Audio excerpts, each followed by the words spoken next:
Hello friends, आपके अपने YouTube channel एवं भी टीचिंग पॉइंट में आप सभी का स्वागत है।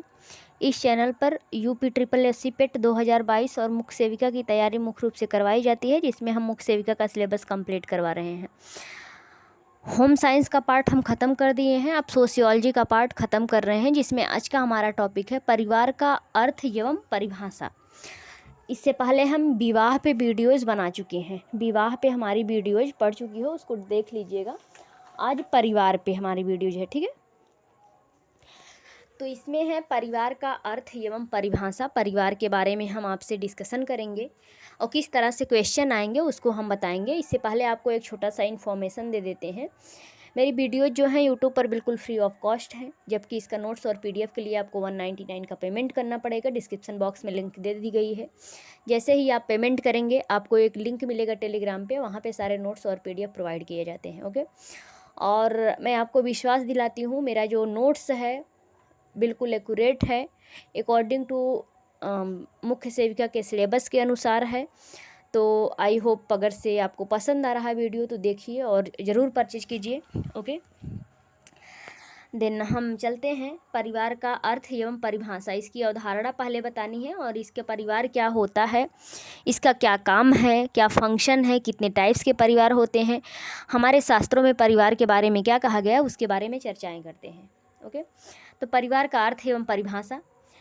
परिवार सामाजिक व्यवस्था का महत्वपूर्ण आधार स्तंभ है, जिसका व्यक्ति के जीवन में प्राथमिक महत्व है, ओके।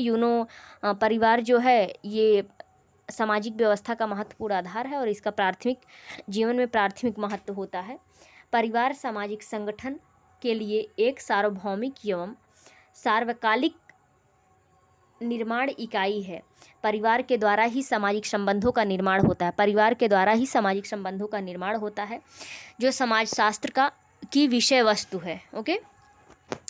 आगे क्या दे दिया है, मूल मानव में सदैव जीवित रहने की इच्छा होती है। मानव में जीवित रहने के लिए सदैव इच्छा होती है, जिसे परिवार द्वारा वह पूरा करता है।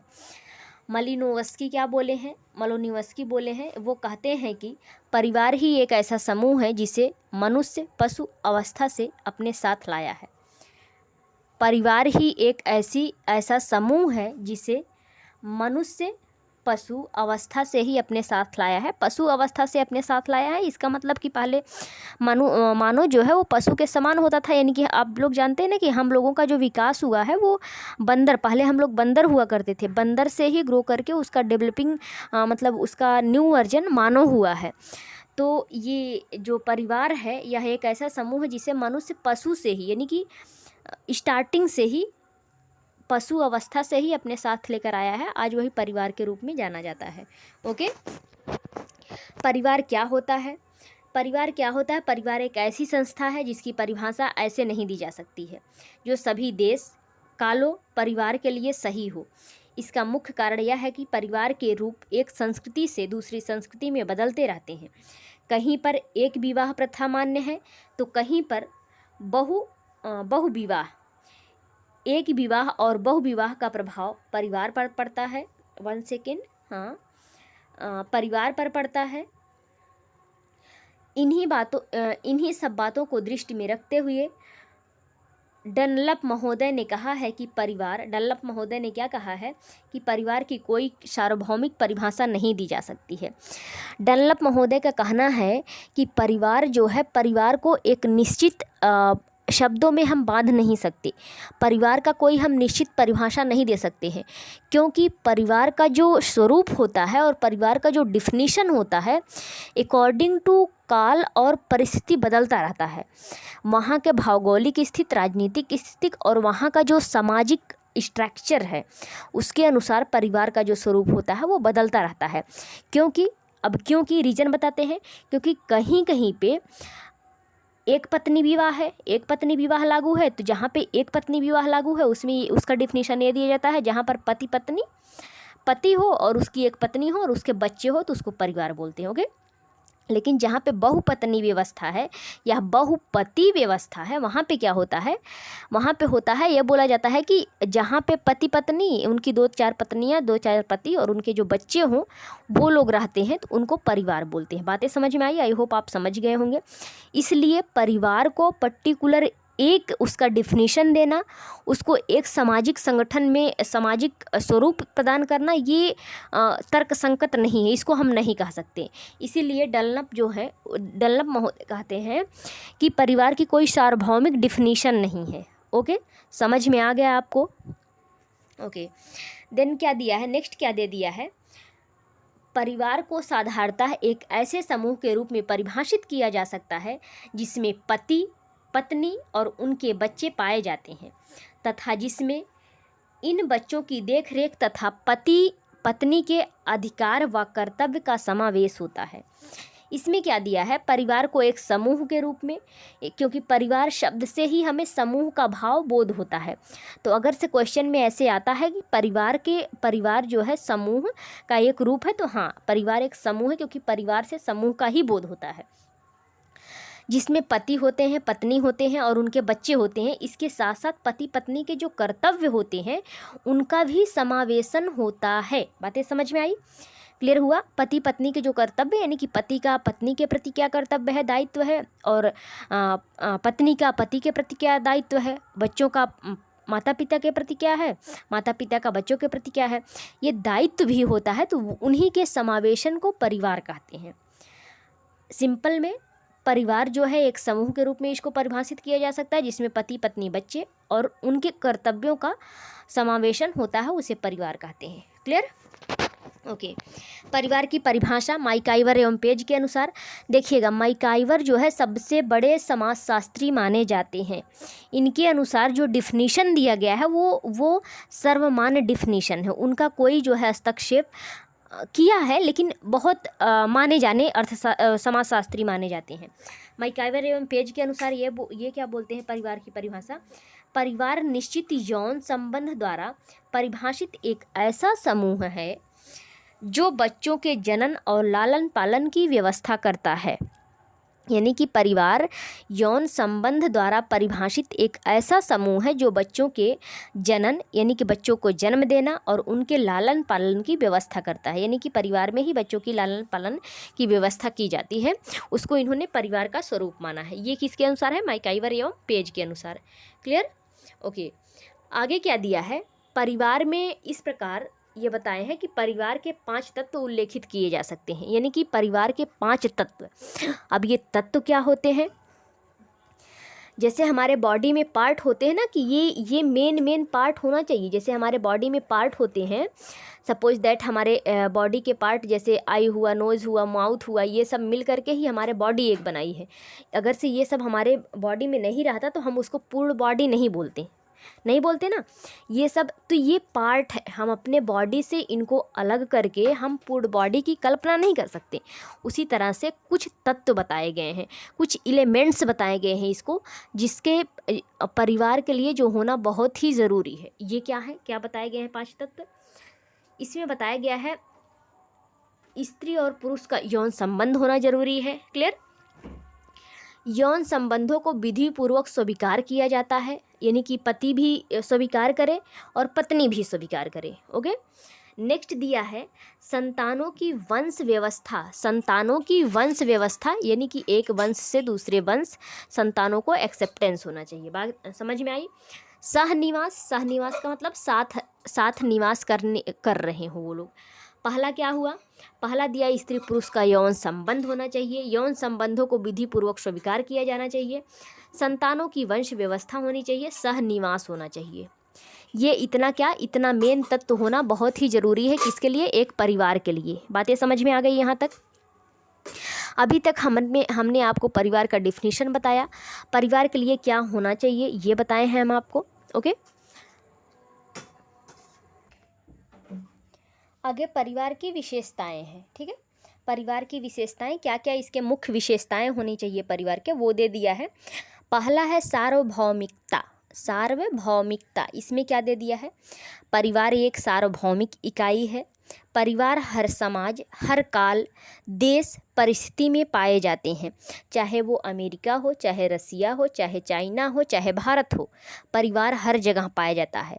बस ये डिपेंड करता है कि उनका स्वरूप कैसा है, क्योंकि हर जगह परिवार का जो स्वरूप होता है वहाँ के कल्चर के अनुसार, वहाँ के क्लाइमेट के अनुसार, वहाँ का जो है जितने भी सामाजिक मान्यताएं हैं उसके अनुसार जो है अलग अलग परिवार का स्वरूप होता है। बातें समझ में आई? लेकिन परिवार होता है सब जगह, तो वही इसमें दिया है। परिवार जो है एक सार्वभौमिक इकाई है। सार्वभौमिक का मतलब जो सत्य हो, जिसको टाला नहीं जा सकता, ये है ही। जैसे सूर्य है, सूर्य ये सार्वभौमिक सत्य है, शाश्वत सत्य है कि सूर्य जो है पूरब में उगता है, यानी कि पूर्व में ही निकलता है सूरज। ये सार्वभौमिक सत्य है, इसको कोई टाल नहीं सकता है। वही उसी तरह से परिवार होता है। परिवार एक सार्वभौमिक इकाई है, चाहे उसका स्वरूप भले अलग हो, चाहे वो रसिया हो, पाकिस्तान हो, अमेरिका हो, चाइना हो, भारत हो, सब जगह परिवार होते हैं, भले उनका स्वरूप अलग हो। बातें समझ में आई? इसी को सार्वभौमिकता बोलते हैं। ओके, चाहे वह किसी स्वरूप में भी हो। समाज का इतिहास ही परिवार का इतिहास रहा है। समाज का इतिहास ही परिवार का इतिहास रहा है, क्योंकि जब से मानव का जन्म इस धरती पर हुआ है तभी से तभी से परिवार रहा है। चाहे पहले उसका स्वरूप भले ही कुछ रहा हो। जब से मानव का जन्म यहाँ पे हुआ है तब से उनका कुछ न कुछ परिवार हुआ है, क्योंकि वो पति पत्नी यौन संबंध होना जरूरी है। तो जाहिर सी बात है, मानव जब है तो यौन संबंध स्थापित करेगा ही। यौन संबंध स्थापित करेगा तो उसके बच्चे जन्म लेंगे, तो उनका एक परिवार हो जाएगा। बातें समझ में आ गई? ओके, नेक्स्ट क्या है? भावनात्मक आधार। भावनात्मक आधार का मतलब इमोशनल बेस। इमोशनल का मतलब इमोशन जुड़े होते हैं। जाहिर सी बात है, जब हम परिवार हैं तो हमारा परिवार से इमोशन कुछ ना कुछ जुड़ा ही रहेगा, तो ये भी एक उसकी विशेषताएं हो गई। इसमें क्या दिया है? परिवार का आधार व्यक्ति की वे भावनाएं हैं जिनकी पूर्ति के लिए उसने परिवार का निर्माण किया है, जैसे वात्सल्य, यौन सहयोग, सहानुभूति। बातें समझ में आई? वात्सल्य का मतलब अपने बच्चों के प्रति प्रेम, यौन सहयोग का मतलब आप जानते ही हैं, और सहानुभूति का मतलब सहानुभूति का मतलब किसी के दुख को देख करके उनके प्रति अपना भी दुख व्यक्त करना, या वैसे उसी टाइप का दुख फील करना ही सहानुभूति कहलाता है। तो जाहिर सी बात है, हम अगर से पड़ोसी का कंपेयर करें और अपने परिवार का कंपेयर करें, तो अगर से हमारा परिवार दुखी में है तो हम ज़्यादा दुखी होते हैं कंपेयर टू पड़ोसी के, इसी को सहानुभूति कहते हैं। तो ये भावनात्मक आधार भी एक परिवार की विशेषताएँ हैं। बातें समझ में आ गई? ओके, सृजनात्मक प्रभाव। सृजनात्मक प्रभाव में क्या होता है? इसमें देखिए, व्यक्ति परिवार में ही जन्म लेता है और परिवार में ही उसकी मृत्यु हो जाती है, इसलिए परिवार व्यक्ति की रचनात्मक प्रभाव डालता है। जिस प्रकार का परिवार होगा उसी प्रकार व्यक्तियों के विचार व दृष्टिकोण निर्मित होंगे। मिट्टी के बर्तन के समान बच्चे के भविष्य का निर्माण भी परिवार में होता है। बातें समझ में आ गया? रचनात्मक प्रभाव में क्या है? रचनात्मक प्रभाव में यही सृजनात्मक का मतलब किसी न्यू चीज़ों का निर्माण करना ही सृजनात्मकता कहलाता है। तो जाहिर सी बात है, परिवार है तो उसमें नए नए बच्चे जन्म लेते हैं, तो ये सृजनात्मक ही एक तरह से हुआ। और उन जो बच्चे जन्म लेते हैं उनका सबका विकास भी अलग अलग होता है, तो ये एक रचनात्मक प्रभाव हुआ। बातें समझ में आ गई? आई होप आपको क्लियर हो गया होगा। ओके, नेक्स्ट है सीमित आकार। चूँकि परिवार के अंतर्गत चूँकि परिवार के अंतर्गत केवल वे व्यक्ति आते हैं जो वास्तविक या काल्पनिक रक्त संबंध से होते हैं, इसलिए अन्य संगठनों की अपेक्षा इनका आकार सीमित होता है। परिवार में इसमें क्या बोला गया है? परिवार में वही लोग आते हैं जो रक्त से संबंधित होते हैं या काल्पनिक रक्त से संबंध रखते हैं। अन्य लोगों को, पड़ोसी को नहीं जोड़ा जाता है, रिश्तेदारी को नहीं जोड़ा जाता है उसमें। इसीलिए जो है परिवार का आकार जो होता है वो सीमित होता है। किसी भी परिवार में 200-400 सदस्य नहीं होते हैं, क्योंकि जैसे बच्चे बड़े होते हैं उनका भी विवाह होता है, फलस्वरूप उन्होंने अलग परिवार बनाना प्रारंभ किया। इस तरह परिवार का आकार सीमित हो जाता है। आज संतति निरोध द्वारा पारिवारिक आकार को और सीमित बनाने का प्रयास किया गया है। बातें समझ में आ गई? परिवार का आकार सीमित होता है। क्यों होता है? क्योंकि अगर से परिवार में बच्चे जन्म लिए हैं तो बच्चे जैसे जैसे बड़े होते हैं उनका भी शादी हो जाता है, वो भी यौन संबंध स्थापित करने लगते हैं, तो उनका भी एक परिवार हो जाता है। समझ में आया? तो इसलिए परिवार का आकार जो होता है वो सीमित होता है। ओके, नेक्स्ट है सामाजिक संरचना में केंद्रीय स्थिति। परिवार की जो होती है सामाजिक संरचना में इनकी केंद्रीय यानी कि मुख्य भूमिका होती है। परिवार की सामाजिक संरचना बनाने में परिवार की मुख्य भूमिका होती है। जैसे सपोज दैट किसी गांव का कोई कल्चर बनाना है, कल्चर मतलब कोई रूल बनाना है, या कि हमारे गांव में ये काम होना ही चाहिए, तो गांव का मुखिया जो होता है, मुखिया का एक फैमिली रहेगा, वही फैमिली मेंबर मिल करके बोलेंगे कि मुखिया अगर से जो बात कहेगा, जाहिर सी बात है गांव के सब लोग मानेगा उसको। तो वही परिवार की महत्वपूर्ण भूमिका होती है उसमें, कोई सामाजिक संरचना बनाने में। इसमें क्या दिया है, परिवार सामाजिक संरचना का केंद्र बिंदु है जिसके आधार पर समाज की अन्य समस्त इकाइयाँ व सामाजिक संबंधों का निर्माण होता है। परिवार के बिना समाज की कल्पना नहीं की जा सकती है। समाज का छोटा रूप परिवार और परिवार का विस्तृत रूप समाज है। बातें समझ में आई?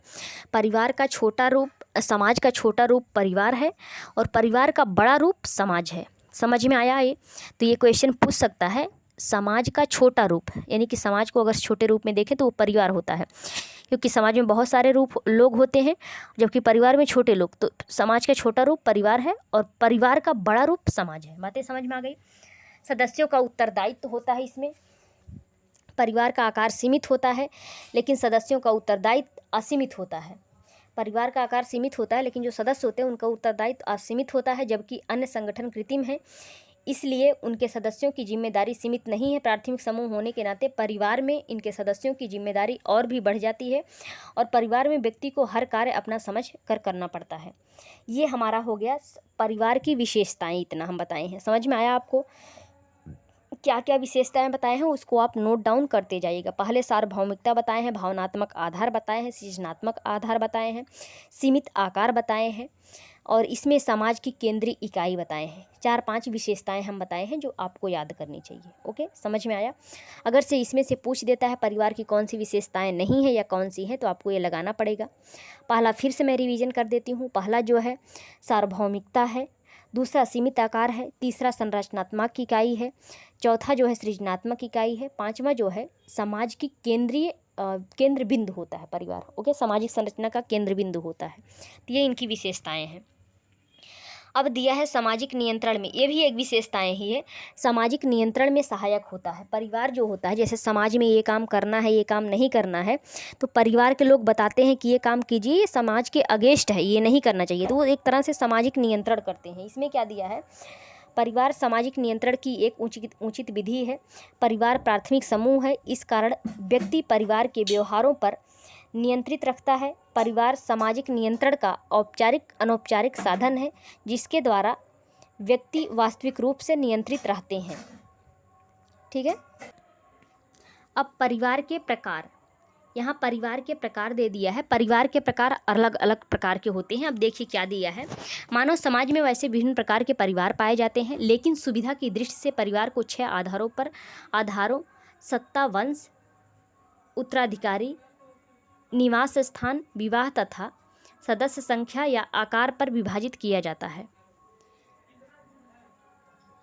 ये इसमें दे दिया है 6 आधारों पर, सत्ता, वंश, उत्तराधिकारी, निवास स्थान, विवाह तथा सदस्य संख्या या आकार के आधार पर विभाजित किया गया है। ये याद कर लीजिए 6 आधार। पहले सत्ता दे दिया है, वंश दे दिया है, उत्तराधिकार दे दिया है, निवास दे दिया है, निवास स्थान दे दिया है, विवाह दे दिया है, सदस्य संख्या और आकार। सत्ता, वंश, उत्तराधिकार, निवास स्थान, विवाह, सदस्य संख्या, आकार के आधार पर इसको विभाजित किया गया है। ठीक है। पहले क्या दिया है, सत्ता या वंश, उत्तराधिकारी या निवास के आधार पर परिवार के 2 भेद होते हैं। किसके आधार पर? सत्ता, वंश, उत्तराधिकार या निवास के आधार पर जो होते हैं। सत्ता का मतलब हमारे सत्ता किसको दी जाएगी, वंश का मतलब आगे वंश कौन चलाएगा, वो वंश का उत्तराधिकारी कौन होगा, निवास स्थान का मतलब कहाँ पे रह रहे हैं। इसके आधार पर परिवार को 2 भाग में बांटा गया है। पहला पितृसत्तात्मक यानी कि पितृ के नाम से, यानी कि जो भी वंश चलेगा वो लड़कों के नाम पर ही चलेगा, उसको बोलते हैं पितृसत्तात्मक। इसमें क्या दे दिया है, भारतवर्ष में समानता इस प्रकार के परिवार सभी सभ्य समाजों में पाए जाते हैं। कुछ जनजातियों में भी पाए जाते हैं। उदाहरण के लिए उड़ीसा की खरिया तथा मध्य प्रदेश की भील जनजाति में पितृसत्तात्मक ये वंश पाया जाता है। ये याद कर लीजिएगा, भील जनजाति और उड़ीसा की खड़िया जनजाति में पितृसत्तात्मक जो है परिवार पाया जाता है। ये स्वरूप देखने को मिलता है। ओके। दूसरा है मातृसत्तात्मक।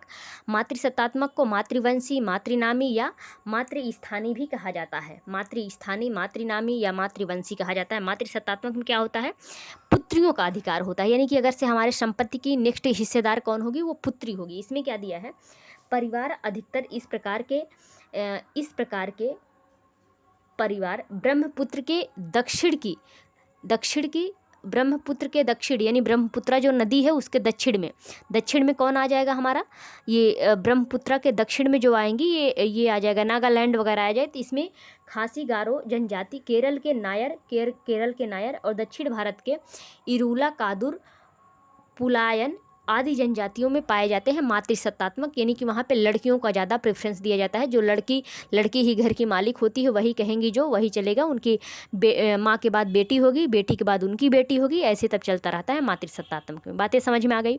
जबकि पितृसत्तात्मक में पुत्र हो जाता है, पिता के बाद पुत्र, फिर पुत्र का पुत्र होगा, फिर पुत्र का पुत्र होगा, ऐसे तब पितृसत्तात्मक में चलता है। बातें समझ में आई आपको? ओके। नेक्स्ट है सदस्यों की संख्या के आधार पर परिवार को दो प्रकार में विभाजित किया गया है। पहला है मूल या केंद्रीय परिवार। सदस्यों की संख्या मूल या केंद्रीय परिवार, इस प्रकार के परिवार में स्त्री, पुरुष या उनके अविभाजित बच्चे सम्मिलित होते हैं। इस प्रकार के परिवार में उनके माता पिता होते हैं और अविवाहित बच्चे, यानी जिनकी शादी नहीं हुई। अगर से शादी हो गया तो वो उनका एक अलग परिवार हो जाएगा। बातें ध्यान से सुनिएगा, उनकी एक अलग परिवार हो जाएगा। यहाँ इसमें अन्य रिश्तेदार का अभाव होता है, इसलिए इनका आकार छोटा होता है। इन्हें व्यक्तिगत परिवार भी कहते हैं, यानी कि इन्हें व्यक्तिगत परिवार भी कहते हैं। तो आपसे क्वेश्चन पूछा जाएगा व्यक्तिगत परिवार किसे कहते हैं, तो मूल या केंद्रीय परिवार को व्यक्तिगत परिवार कहते हैं। बातें समझ में आई? ये भी क्वेश्चन पूछ सकता है, मूल या केंद्रीय परिवार किसका प्रकार है? सदस्यों के संख्या के आधार पर इनका प्रकार है। बातें समझ में आ गई है? ओके। नेक्स्ट दिया है संयुक्त परिवार। संयुक्त परिवार आप जानते हैं, जिसमें माता पिता, दादा दादी, चाचा चाची सब रहते हैं, इनको संयुक्त परिवार बोलते हैं। नॉर्मली हमारे यहाँ जो फेमस है, अक्सर गाँव में ये ऐसी व्यवस्था आज भी पाई जाती है। संयुक्त परिवार में क्या है, भारत में परिवार से तात्पर्य संयुक्त परिवार से है। संयुक्त परिवार से तात्पर्य ऐसे परिवार से है जिसमें कई पीढ़ी के लोग एक साथ रहते हैं, एक साथ एक छत के नीचे रहते हैं तथा उनकी सामान्य संपत्ति, सामान्य संस्कृति और समान निवास होता है। संयुक्त परिवार को प्रायः 3 भागों में बांटा गया है। संयुक्त परिवार को 3 भागों में बांटा गया है। इनका वर्णन जो है कहाँ पे है, मिताक्षरा में। पहला दिया है मिताक्षरा संयुक्त परिवार। मिताक्षरा में क्या बताया गया है, मिताक्षरा विज्ञानेश्वर की रचना है। मिताक्षरा, ये क्वेश्चन पूछ सकता है, संयुक्त परिवार का स्वरूप कहाँ देखने को मिलता है, तो मिताक्षरा में। मिताक्षरा किसकी रचना है, विज्ञानेश्वर की। किसकी रचना है, विज्ञानेश्वर की, याद कर लीजिए, विज्ञानेश्वर की रचना है। ओके, विज्ञानेश्वर की रचना है। असम, बंगाल व असम को छोड़कर संपूर्ण भारत में पाए जाते हैं। इसमें पुत्र के पिता की संपत्ति पर जन्म से ही अधिकार हो जाता है, यानी कि पिता के संपत्ति पर पुत्र का जन्म से ही अधिकार हो जाता है। ये कहाँ बताया गया है, ये मिताक्षरा में बताया गया है। इसके प्रणेता देखिए यहाँ पे दे दिया है, विज्ञानेश्वर जी है। इसके प्रणेता कौन है, विज्ञानेश्वर। तो मिताक्षरा के प्रणेता कौन है, विज्ञानेश्वर। मिताक्षरा में हमको किसकी जानकारी मिलती है, परिवार के संयुक्त स्वरूप की जानकारी मिलती है। बातें समझ में आ गई? ओके। नेक्स्ट क्या है, दाय भाग। दाय भाग किसकी रचना है, दाय भाग जो है जीमूत वाहन की, जीमूत वाहन की रचना है। जीमूत वाहन की रचना है।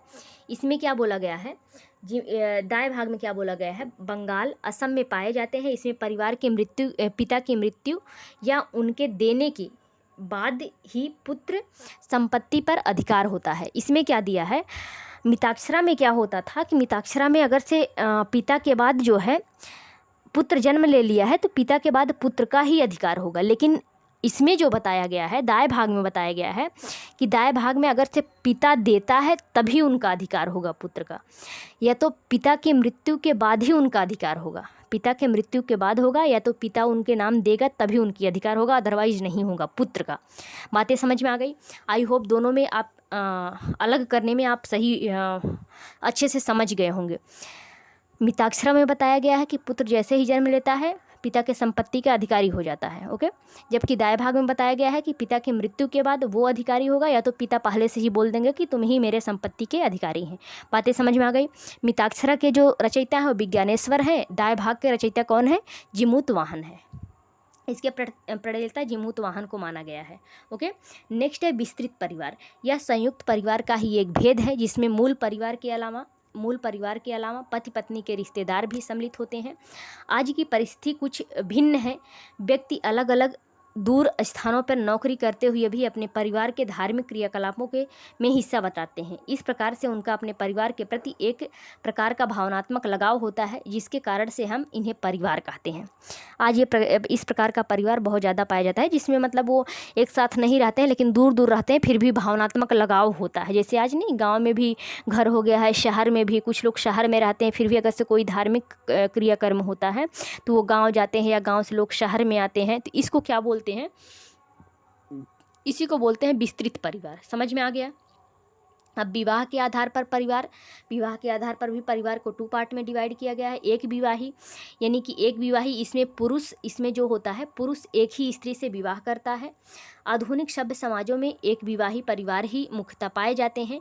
हिंदू विवाह अधिनियम 1955 में एक पति व एक पत्नी की अनुमति देता है। हिंदू विवाह अधिनियम ऐसे आपसे क्वेश्चन पूछ सकता है, तो कब आया था? 1955। इसमें एक ही विवाह का अनुमति देता है, यह एक ही विवाह की अनुमति देता है। ओके, अब दिया है बहुपत्नी विवाह। बहुपत्नी में इसमें एक पति जो होता है, पुरुष होता है, वो बहुत पत्नियों से शादी करता है। इस प्रकार के परिवार में एक पुरुष कई औरतों से विवाह करता है या एक औरत कई पुरुषों से यौन संबंध रख सकती है। प्रायः इस प्रकार के परिवार आदिम समाजों में पाए जाते हैं। इसके 2 स्वरूप हैं, मतलब ये पहले पाया जाता है। 2 स्वरूप हैं। 2 स्वरूप कौन कौन से हैं? बहुपत्नी विवाह और बहुपति विवाह। बहुपत्नी विवाह, बहुपति विवाह। इस प्रकार में जो है इस प्रकार के परिवार में एक स्त्री के अनेक पति होते हैं। एक स्त्री के अनेक पति होते हैं। इसमें वही बहुपत्नी और बहुपति, एक पति के जिस पत्नी के बहुत सारे पति हो बहुपति हो जाएगा, जिस पति के बहुत पत्नी हो बहुपत्नी विवाह हो जाएगा। बातें समझ में आ गई? वही इसमें है। अब परिवार के कार्य क्या हैं? परिवार के कार्य इसमें बताए हैं जॉर्ज पीटर मुरडार्क, जिन्होंने 250 समाजों का अध्ययन किया तथा परिवार को एक सार्वभौमिक संस्था कहा। तो आपसे क्वेश्चन पूछ सकता है, परिवार को सार्वभौमिक संस्था किसने कहा है? तो किसने कहा है? पीटर मुरडार्क ने कहा है। मुरडार्क परिवार के 4 कार्य महत्वपूर्ण बताते हैं। कौन कौन से? आर्थिक कार्य यानी कि वो आर्थिक उपार्जन करेंगे। प्रजनन कार्य बताते हैं। धार्मिक तथा पालन पोषण कार्य और शैक्षिक कार्य, ये महत्वपूर्ण काम बताते हैं। पहला कौन है? आर्थिक कार्य, प्रजनन कार्य, धार्मिक और पालन पोषण तीसरा है, चौथा है शैक्षिक कार्य। ये बातें समझ में आ गई, आई होप आपको। तो आज के वीडियो में बस इतना ही। परिवार वाला चैप्टर हमारा ख़त्म हो गया है। आप कमेंट बॉक्स में बताइएगा आपको समझ में आया कि नहीं आया। और दूसरी बात, जीमूत वाहन किसकी रचना किए हैं और विज्ञानेश्वर किसकी रचना किए हैं, ये कमेंट बॉक्स में ज़रूर बताइए। Okay, thank you for watching.